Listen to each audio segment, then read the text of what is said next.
क्या बात है। आपके भी चेहरे पे जो रौनक देखी मैंने 15 साल से आज तक देखी नहीं है। हाँ, ये जो हाथ पकड़ के हंसती ना सिद्धू, सिद्धू पाजी की, मैं बताया आपको इतने सालों से मैं जानता हूं, लेकिन जब से अर्चना जी आई मूंछों पे जेल लगानी शुरू कर।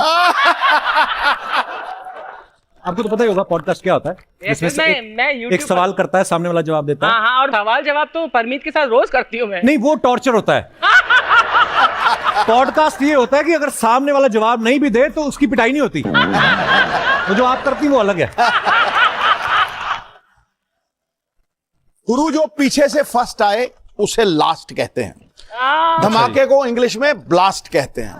यूं तो हम भी करते हैं देर तक बैठ के बातें, लेकिन आज के जमाने में उसे पॉडकास्ट कहते हैं।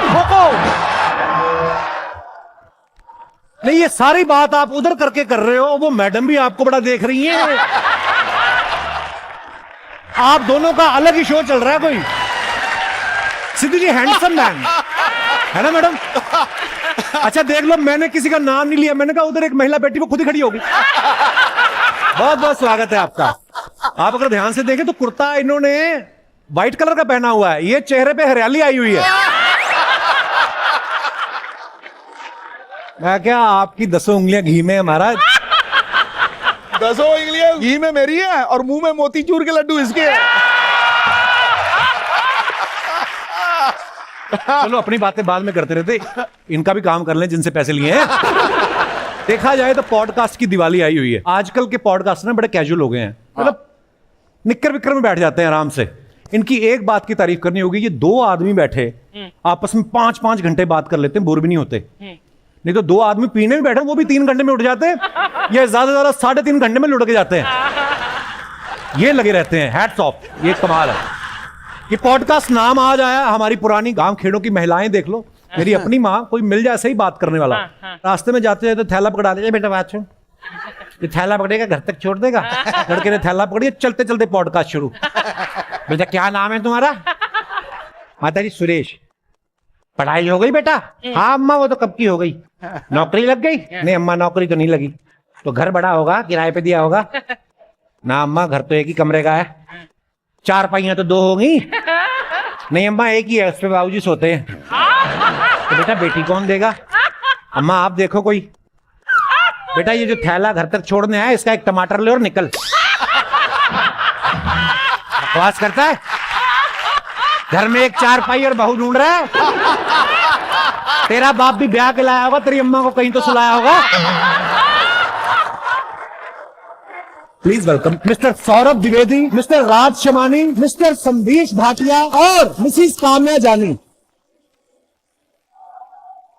आइए सर, बहुत बहुत स्वागत है।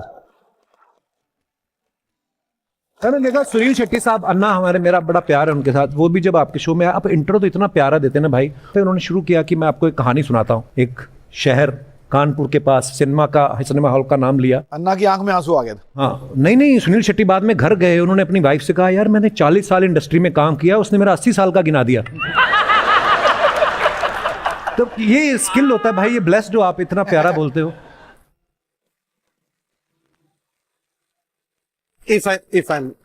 हाँ जी, तू ही कर ले भाई आज सारा। परमिशन मांग रहे हैं। मांगेंगे, ये इतने सीनियर आदमी अर्चना जी कौन है? सीनियर आदमी क्या था? मैं पृथ्वीराज कपूर साहब के साथ आया था। हम लोग भाई हैं यार, खुल के। ठीक है, तो कैप्स, तो फिर तो मैं परमिशन नहीं मांगूंगा। हाँ अरे मैं इतना excited, I still cantt believe I am sitting here dude. This is quite the dream, I am loving it. You have a lovely set, इतना बेहतरीन हाई प्रोडक्शन, इतना थोड़ी देरी हुई भाई, सरकारी स्कूल से कॉन्वेंट में आए हुए हैं।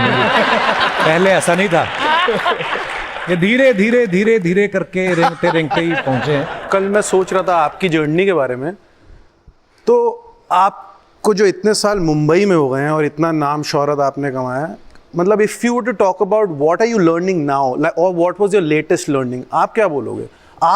आपके मुकाम पे भी क्या सीख है वो मैं जानना चाहता हूँ। यार दीपक हवेली के अंदर दाखिल हुआ। हवेली की दीवारें जर्जर थीं और एक अजीब सी गंध फैली हुई थी। वह धीरे धीरे एक बड़े हॉल में पहुंचा।